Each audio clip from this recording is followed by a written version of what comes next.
आज से तकरीबन 700 साल पहले संत कबीर ने कहा कि तुम कद बाभन हम कद सूद, हम कद लोहू तुम कद दूध, एक बूंद ते सब उत्पन्ना कौन बाभन कौन सूधा। संत रविदास ने लिखा कि ज्यों केतन के पात पात में पात, रविदास मनुष्य न जुड़ सके जब तक जात न जात। इस देश में जाति को लेकर के बहुत कुछ लिखा गया और जिस देश में जाति के नाम पर सम्मान और अपमान बटा हो वहां कहावतें भी इस पर बनी है। लेकिन अभी एक ऐसा प्रसंग आया है जिसके चलते इस पर थोड़ा ठहर कर बात करने की जरूरत है। प्रसंग यह है कि दिल्ली में जाति और सांप्रदायिकता के नाम पर एक पुस्तक पर परिचर्चा रखी गई। उसमें देश के बड़े विद्वान, नामचीन विद्वान शामिल हुए। उन्हीं में एक विद्वान राजकुमार भाटी जी भी थे। भाटी जी ने तकरीबन 10 मिनट के आसपास, 11 मिनट के आसपास अपना भाषण दिया और उसमें कई कहावतों का जिक्र किया, जिनमें से एक कहावत ब्राह्मण समुदाय के ऊपर थी, जिसके बाद पूरी सोशल मीडिया पर उनको ब्राह्मण विरोधी और उनके बयान को समाजवादी पार्टी के साथ जोड़ करके अखिलेश यादव के ऊपर हमला, और ऐसा करने के पीछे भारतीय जनता पार्टी भी कूद पड़ी, आरएसएस के लोग भी आ गए। लेकिन प्रसंग से काट करके 7-8 सेकंड की क्लिप काट करके ऐसे उसे पेश किया जा रहा है जैसे लग रहा है कि वाकई राजकुमार भाटी जी ने पूरे समुदाय, ब्राह्मण समुदाय के खिलाफ कुछ बोल दिया है। लेकिन जरा ठहर कर इस बात को समझिएगा ताकि आपको भी समझदारी बनाने में आसानी। आज एक पहले मैं आपको मुहावरा सुनाता हूं, कहावत, लोकोक्ति जो कह लीजिए। गुर्जर अहीर कंजर, कुत्ता बिल्ली बंदर, ये 6 ना होते तो खुले किवाड़ों सोते। आपने सुना होगा पश्चिमी जहां इस तरह के कहावतें बोली जाती हैं उन इलाकों में ये था। राजकुमार भाटी जी ने अपने भाषण में पहले यह बोला कि यह जाति व्यवस्था कितनी खराब है। राजकुमार भाटी ने अपनी बात शुरू करने के पहले एक गांव में कैंसर फैलने की एक कहानी सुनाई। कहा कि कुछ गांव वाले कहे कि भाई जांच वांच करा के जरा देख लो। फिर कुछ लोग खड़े हो गए, नहीं नहीं जांच मत करा देना वरना यह खबर फैल जाएगी लोगों में, फिर हमारे गांव का अपमान होगा, कोई शादी नहीं करेगा। इस वाले प्रसंग को पहले सुनिए। सबसे भयंकर बीमारी है, लेकिन इस बीमारी के बारे में कोई बात करना नहीं चाहता।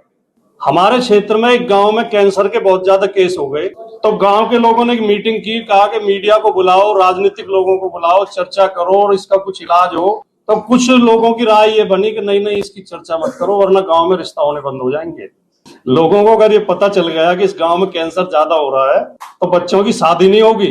तो ये हालत हमारी है। ये बीमारी तो है, सब जानते हैं, लेकिन इसकी चर्चा करना नहीं चाहते। यहां से शुरू हुई बातचीत राजकुमार भाटी जी के बयान में आगे जब जाती है तो वो कहती है कि जाति के नाम पर ऐसे ही लोग जाति जनगणना का विरोध करते हैं। और मैंने तो पूरी किताब लिखी है, जाति जनगणना।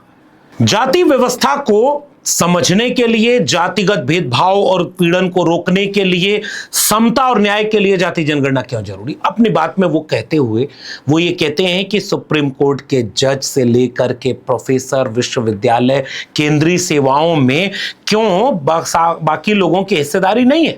तथाकथित बुद्धिजीवियों को, तथाकथित समाज के ठेकेदारों को, तथाकथित राष्ट्रवादियों को, तथाकथित सामंतवादियों को इसमें जातिवाद नजर नहीं आता कि भारत की 40 यूनिवर्सिटीज में एक भी प्रोफेसर ओबीसी समाज से नहीं है। उन्हें इसमें जातिवाद नजर नहीं आता कि सेंट्रल सेक्रेटरीट में एक भी सचिव ओबीसी नहीं है। उन्हें इसमें भी जातिवाद नजर नहीं आता कि देश भर के हाई कोर्ट में जबकि 27% का आरक्षण है, मात्र 6% ओबीसी जज हैं और मात्र 9 या 11% एससी समाज के जज हैं। एससी का आरक्षण लागू हुए 78-75 साल हो गए, अभी तक भी केंद्रीय सेवाओं में अनुसूचित जातियों के, ये संसद के अंदर जवाब दिया गया केंद्र सरकार की ओर से कि अनुसूचित जातियों के लगभग 60% पद अभी भी खाली पड़े हैं। ओबीसी के 70% के करीब पद खाली पड़े हैं क्लास 1 में, केंद्रीय सेवाओं में। इसमें उन्हें जातिवाद नजर नहीं आता। जब दलित, पिछड़े, वंचित समाज के लोग, शोषित समाज के लोग जाति जनगणना की बात करते हैं या अपने बच्चों को स्कूल, कॉलेजों में, यूनिवर्सिटीज में एडमिशन दिलाने की बात करते हैं या उन्हें नौकरियों में प्रतिनिधित्व की बात करते हैं, सत्ता में हिस्सेदारी की बात करते हैं, सम्मान की बात करते हैं तो उन्हें जातिवाद नजर आता है। तो तय ये करना पड़ेगा कि जातिवाद है क्या? क्या जातियों का शोषण करना जातिवाद है, या दबे कुचले लोगों का हक मांगना जातिवाद है? और उसके बाद अपने भाषण में खुद राजकुमार भाटी कहते हैं कि यह एक धार्मिक आधार भी रखता है, जैसे मनुस्मृति। और अपने भाषण में वो मनुस्मृति का जिक्र करते हुए कहते हैं कि चारों वर्णों के नाम रखने को लेकर के उसमें व्यवस्था है। जरा इन प्रसंगों को एक बार सुन लीजिए। कि नाम भी जाति और वर्ण के आधार पर रखे जाते हैं। आप दोनों को पता होगा, आप दोनों मुझसे ज्यादा विद्वान हैं, पढ़ा है आपने, लेकिन शायद ये जिक्र करना भूल गए आप कि इसकी जड़ हमारे ग्रंथों में, शास्त्रों में ही है। ये मनुस्मृति से आती है इसकी जड़। मनुस्मृति में साफ साफ उल्लेख है कि ब्राह्मण का नाम बुद्धि सूचक शब्द से प्रारंभ होना चाहिए, जैसे कि ज्ञान प्रकाश शर्मा, इस तरह के नाम होने चाहिए। बुद्धि प्रकाश। क्षत्रिय का नाम बल सूचक शब्द से होना चाहिए, बलवान सिंह, संग्राम सिंह। और वैश्य का नाम धन सूचक शब्द से होना चाहिए, लखपत राय, करोड़ीमल। और शूद्र का नाम निंदा सूचक शब्द से होना चाहिए। ये मनुस्मृति में साफ साफ उल्लेख। फिर रामचरितमानस का प्रसंग आता है और उसके बाद कहावत का, लोकोक्ति का, मुहावरों का प्रसंग। ये इस पुस्तक के प्रसंग में है जिस पुस्तक पर बोलने वो गए थे, जाति और सांप्रदायिकता। और फिर बड़ी गंभीरता से समझिएगा, उन्होंने कहा कि देखिए भाई, गुज्जर अहीर को जोड़ करके कैसे कहावतें बनी हैं। गुज्जर अहीर कंजर, कुत्ता बिल्ली बंदर, ये छह ना होते तो खुले किवाड़ों सोते। मैं 1987 में बीए करने के तुरंत बाद एक अखबार में मैं रिपोर्टर हो गया था, गाजियाबाद में नौकरी करने लगा। तो एक पत्रकार महोदय मुझे बार बार ये मुहावरा वो सुनाते थे, दोहा, के गुजर अहीर कंजर, कुत्ता बिल्ली बंदर, ये छह ना होते तो खुले किवाड़ों सोते। अब सुनकर अपमानजनक तो बहुत लगे। यह उन्होंने अपना एक संस्मरण सुनाया और संस्मरण सुनाते हुए कहा कि मैं बहुत कम उम्र में जब पत्रकारिता में नौकरी करने चला गया तो लोग, एक व्यक्ति मुझे ऐसे बार बार अपमानित करता था। फिर एक और व्यक्ति था जिसने कहा कि अगली बार वो अपमानित करे तो तुम ये वाली लोकोक्ति बोल देना। उस लोकोक्ति में ब्राह्मण और वैश्या की तुलना करते हुए अपमानजनक बात है। फिर मुझे एक किसी सज्जन ने कहा, मैंने उससे कहा यार वो ऐसे सुनाता है बार बार मुझे। उन्होंने कहा ये दोहा सुना दे करो उसे। यद्यपि मैंने वो दोहा कहीं सुनाया नहीं, मुझे खुद अच्छा नहीं लगा, इसलिए मैंने कहीं सुनाया नहीं, लेकिन आज बोल देता हूँ क्योंकि इसी विषय पर कार्यक्रम है। और भाटी जी इस वाक्य को, इस कहावत और लोकोक्ति को बोलने के पहले ये बात साफ तौर पर कहते हैं कि ये इतनी खराब थी कि मैंने कभी बोला नहीं, बोलना भी नहीं चाहता, क्योंकि आज किताब का विषय ही वही है और उस विषय पर अपनी बात रखनी, इसलिए मैं उसको बोल दे रहा हूं। और बोलने के तुरंत बाद वो कहते हैं कि भाई यह ऐसा नहीं है कि एक पूरा का पूरा ब्राह्मण समुदाय ऐसा है, उसमें बहुत अच्छे लोग भी हुए हैं। फिर वो आगे कहते हैं कि इस तरह की बातें मैं प्रतिक्रिया में नहीं बोलनी होंगी, लेकिन प्रतिक्रिया होती है और तमाम तरह की कहावतें ऐसी बनी हुई हैं। मैंने कहा यार ये तो ज्यादा खराब हो जाएगा, ब्राह्मण भी कुछ तो अच्छे होते हैं, भले होते हैं, ऐसा नहीं है कि। बात नंबर 1, भाटी जी के संदर्भ को काट करके उनके एक क्लिप को, जो कि उन्होंने नहीं पैदा किया, ये कहावत, ये लोकोक्ति, ये मुहावरा, जो कह लीजिए, हालांकि तीनों में अंतर होता है, ये तो समाज का है, बनाया तो भाटी जी ने नहीं। हां, राजकुमार भाटी एक तार्किक विद्वान व्यक्ति हैं जो समाजवादी हैं, इसलिए जातिवादी नहीं है। फिर से सुनिए, जो समाजवादी है वो जातिवादी नहीं होगा और जो जातिवादी है वो समाजवादी नहीं होगा। डॉक्टर लोहिया, डॉक्टर बाबा साहब अंबेडकर, बाबा साहब का संविधान, मंडल कमीशन, इस सब की गहरी वैचारिक समझदारी रखने वाला एक व्यक्ति, जिसने टीवी की दुनिया में कुकुर झौझौ और मुंह नचौवल चौथौवल वाले डिबेट को तथ्य, तर्क और विश्लेषण में विचारधारा के हिसाब से एक अलग मुकाम भी दिया, समाजवाद की नई परिभाषा देते हुए लोहिया और अंबेडकर के विचार को रखा, आडंबर और पाखंड के खिलाफ वैज्ञानिक तर्क, सोच विवेक और सामाजिक न्याय की बात करते हैं। शायद ये सारी बातें एक पृष्ठभूमि में कुछ लोगों को नहीं पसंद थी, इसलिए एक कहावत बोलने को मुद्दा बनाकर हजारों ट्वीट कर दिया कि उस समुदाय का अपमान हो गया। ये उस समुदाय का अपमान नहीं है, ये प्रसंग बस उन्होंने बोला। मैं बस सारी बात को एक साथ रख रहा हूं ताकि आपकी समझदारी स्पष्ट हो। और क्या इस देश में ऐसी कहावतें नहीं बनी? मैं सुनाऊं कुछ कहावतें। अहिर गडरिया पासी तीनों सत्यानाशी। अब मैं अगर ये बोलूं, हालांकि इसमें मेरी भी जात शामिल है, और आज किसी प्रसंग में लोग ये कहें कि हमारे खिलाफ ये बना है और कुछ लोग कहें कि देखो मुझे गाली दे दी।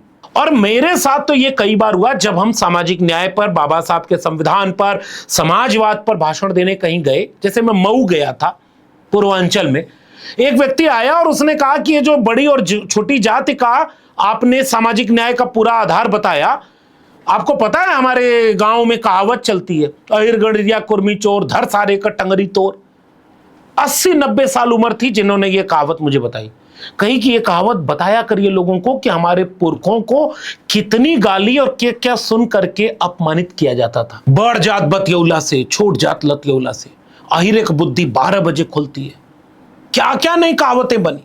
फिर मैं एक किताब पर काम कर रहा था, जाति जनगणना वाली, तो जगदीश महतो, कॉमरेड जगदीश महतो के बारे में जब पढ़ रहा था, तब एक जगह प्रसंग मिला कि उनको उनके गांव के एक सामंत ने, जब वो मास्टर बन गए, कोयरी जाति से आते थे, कुशवाहा, शाक्य, सैनी, आज उस बिरादरी के लोगों को कह लें, तो उनके गांव के एक सामंती ने उनको गाली दी और कहा कि पढ़ लिख करके क्या होगा, सुनो, कोयरी कलैका जन्म से हीन, हाथ में खुरपी मोथा बीन। और इस बात से आहत होकर के जगदीश महतो संघर्ष करते हैं कि अब जाति के नाम पर गालियां नहीं सही जाएंगी, हम समता और न्याय के लिए लड़ेंगे, हमें आपकी गाली नहीं सुनेंगे। और इस तरह से पिछले 100 साल में दर्जनों आपको गालियां मिलेंगी, जिनका समाजशास्त्र यह है कि कमजोर वर्ग के लिए ताकतवर समूहों ने इस तरह की गालियां बनाई, अपमानजनित कहावतें, मुहावरे, लोकोक्तियां। और इसीलिए जो गालियां बनी है उसका भी एक आधार देखिए कि पुरुषों ने बनाई तो महिला विरोधी। तो ये गालियां अमूमन पिछड़ी जातियों, दलित जातियों के खिलाफ बनी। शेड्यूल कास्ट में आने वाली कई जातियों के लिए तो कानून बनाना पड़ा कि अगर इसका आप नाम ले लोगे तो आप पर SC/ST एक्ट लग जाएगा, मुकदमा हो जाएगा, क्योंकि उसके नाम पर गाली देते थे लोग गांव में। पिछले 100 साल का इतिहास में बता रहा हूं, और पीछे जाएंगे तो और बहुत कुछ मिल जाएगा। इसका मतलब यह है कि इस तरह का समाज का इतिहास रहा है। अब इस इतिहास को, जैसे मैं पसमानदा वाले चैप्टर को लिख रहा था, मेरी किताब का एक पन्ना देखिए, इसी चैप्टर में हमने जब देखा कि पसमानदा समाज के लोगों की तरफ से ये बाकायदे लेख लिखा गया है। अब पहला देखिए, अपमान, सब जात से हारा, नाम पड़ा भटियारा, खेत खाए गधा, मार खाए जोल्हा, कोदो महुआ अन्न नहीं, जोल्हा धुनिया जन नहीं। इस तरह की जाने कितनी कहावतें पसमानदा लोगों के खिलाफ भी लिखी गई हैं। उसी में राजकुमार भाटी जी ने कहा कि प्रतिक्रिया में भी कुछ कुछ कहावतें बन गई, और ब्राह्मण वाली कहावत प्रतिक्रिया में बन गई। और ठीक अगला वाक्य उनका यह था कि इसका अर्थ यह कतई नहीं है कि एक समुदाय में सारे लोग ऐसे होते हैं। इस प्रसंग को क्या किसी ने गहराई से समझा? और आज चूंकि वो समाजवादी पार्टी के एक उभरते हुए विद्वान, पढ़े लिखे, तथ्य तर्क, अभी इसी भाषण में उन्होंने कहा कि टीवी डिबेट पर एक त्रिपाठी सरनेम वाला व्यक्ति उनसे कहा कि 2-4 चौपाई रट लेते हैं तो ये लोग आकर के विद्वान बनते। उसी डिबेट में उन्होंने कह दिया कि चलो 7 कांड हैं रामचरितमानस में, हर कांड के 2-2 चौपाई तुम सुनाओ, 10-10 मैं सुना दूंगा। देखो इस देश में जाति से कैसे सम्मान और तमाम चीजें बटी होती हैं, और इसकी वजह से हमें ज्यादा मेहनत करनी पड़ती है। तो ये जो मानसिकता है, हमें इस मानसिकता के खिलाफ माहौल बनाने की जरूरत है। और मैं नहीं चाहता कि जिन लोगों ने हमें अपमानित किया है हम लोग उन्हें अपमानित करें, मैं ईमानदारी से दिल से ये भी नहीं चाहता। हम उन्हें के लिए लेकिन ये समझाने का प्रयास तो करें कि भैया अभी इस पे पीछे जब रामचरितमानस पे बहुत चर्चा चली, बहुत डिबेट चली, प्रोफेसर साहब भी बैठे होंगे 1-2 डिबेट में, और योगेंद्र जी तो ठीक से बहुत बढ़िया तरीके से इन सामाजिक विसंगतियों पर प्रहार करते रहते हैं। तो हमें ऐसे कह के उसमें उपेक्षित किया जाता था कि 2-4 चौपाई रट के आ जाते हैं, पढ़ते वढ़ते तो है नहीं। अब एक वो हमारे प्रोफेसर साहब के मित्र हैं हर्षवर्धन त्रिपाठी जी, उन्होंने यही डायलॉग चलते शो में बोला ऑन एयर, 2-4 चौपाई पढ़ के आ जाते हैं। मैंने कहा सुनो त्रिपाठी जी, आप कहते नाम के पीछे त्रिपाठी लग गए, लोग समझ लेते हैं पढ़ा लिखा होगा, हमें तो सिद्ध करना पड़ता है, इसलिए हमें मेहनत करनी पड़ती है। आपको मेहनत करने की जरूरत नहीं। मैंने कहा रामचरितमानस में 7 कांड हैं, या तो हर कांड से 2-2 चौपाई केवल आप सुना दो, नहीं तो 10-10 चौपाई मैं सुनाता हूँ हर कांड से। तो फिर वो चुप हो गए। तो ये जो मानसिकता बनी हुई है कि बुद्धि और सम्मान और प्रतिष्ठा और ताकत और धन और सत्ता ये कुछ लोगों के ही लिए हैं और बाकी लोग तो बस सेवा करेंगे, ये मानसिकता खराब है। इस मानसिकता को तोड़ने की जरूरत है, इससे लड़ने की जरूरत है।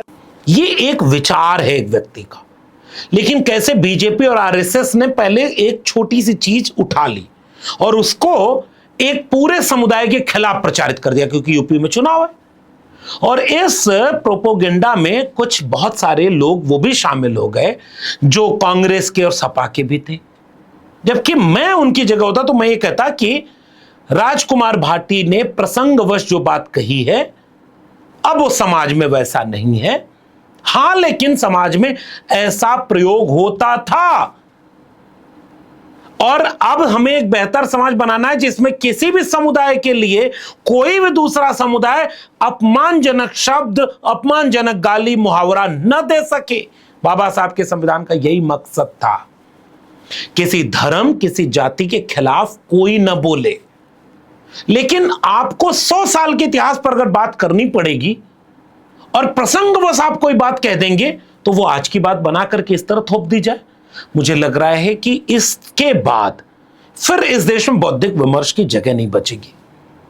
फिर कल को OBC, schedule caste, schedule tribe जातियों के अपमानजनक इतिहास को आप दोहरा नहीं सकते, क्योंकि जैसे ही आप ये दोहराएंगे फिर एक पूरा समुदाय खड़ा हो जाएगा कि ये तो हमारा अपमान हो रहा है। कृपा करके इस बहस को वहां न ले जाएं। बौद्धिक बहस अलग चीज है, चुनावी राजनीति में अलग जगह है। अखिलेश यादव समाजवादी पार्टी एक राजनीतिक पार्टी है और इसलिए वो बात पीडीए की करती है, लेकिन सबको भागीदारी देती है, सबको सम्मान देती है। उसी पार्टी का केंद्रीय विचार अगर लोहिया और अंबेडकर है तो उसी पार्टी में संविधान को केंद्र में रखने के साथ हर जाति के नेता हैं, हर जाति को, हर समुदाय को सम्मान मिलता है। भाटी जी पर निशाना अखिलेश यादव पर बन जाए, ये बीजेपी कर रही है, क्योंकि बीजेपी जमीन पर हार चुकी है। एक तो ये साजिश हो रही है, दूसरा कि लोग इसे अपने समुदाय से जोड़ करके कह रहे हैं कि नहीं नहीं ये बड़ा नुकसान हो गया, हमारे खिलाफ हो गया। हालांकि राजकुमार भाटी जी ने माफी मांग ली, लेकिन क्या हुआ? क्या उसके बाद की चीजें बदल गई? इसलिए बड़ी गंभीरता से इस बात को सोचने और समझने की जरूरत है। मेरी कई वीडियो प्रसंग से काट करके लोग वायरल करते हैं, पुरानी बातों को वायरल करते हैं, अर्थ का अनर्थ करते हैं, और ये बीजेपी करती है, करवाती है, क्योंकि वो बाकी जन सरोकारी मुद्दों पर फेल हो चुकी है। इसलिए बड़ी गंभीरता से बौद्धिक बहस को होने दें, क्योंकि इस बहस से अगर आप जाएंगे, और कुछ लोगों ने वीडियो बना करके कहा कि नहीं नहीं भाटी जी ने अपमान कर दिया, ये हो गया वो हो गया, ऐसे तो भाई सब तरफ कहावतें हैं, सब लोग कुछ कुछ कहते हैं। नहीं, पक्ष आपको न्याय का चुनना होता है, पक्ष आपको सच का चुनना होता है, पक्ष आपको हक के लिए समता का चुनना होता है, और वहां भाटी जी गलत नहीं है। लेकिन प्रसंग से काट करके जिस तरह से बात कही जा रही है, यह बीजेपी और आरएसएस के इशारे पर हो रहा है। सामाजिक न्याय के, समाजवादी विचार के सैकड़ों हजारों पन्नों की किताबों का इतिहास इस बात की गवाही देता है। और इसलिए बहस, संवाद, विमर्श की गुंजाइश बची रहे। सम्मान सबका, सम्मान सबका, क्योंकि समाजवाद का मूल चरित्र यही है, मिटे गरीबी और अमीरी, मिटे चाकरी और मजबूरी, दो बातें हैं मोटी मोटी, सबको इज्जत सबको रोटी। इसलिए पूरे विमर्श को यहां से समझिएगा और खुद आप बैठ करके अपने सीने पर हाथ रख के कहिएगा कि क्या भारत का समाज में इस तरह की बुराई नहीं थी?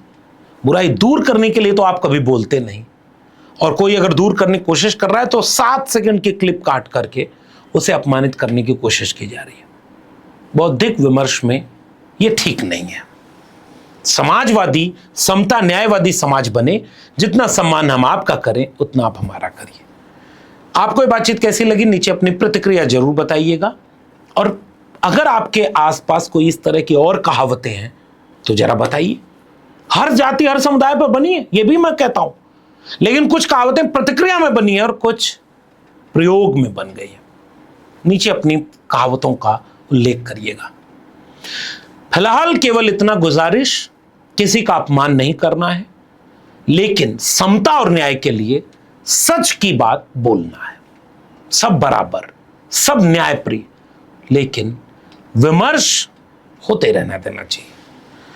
अपनी प्रतिक्रिया भी नीचे टिप्पणी में जरूर लिखिएगा। फिलहाल इस वीडियो में इतना ही, फिर मिलेंगे, तब तक के लिए बहुत बहुत धन्यवाद।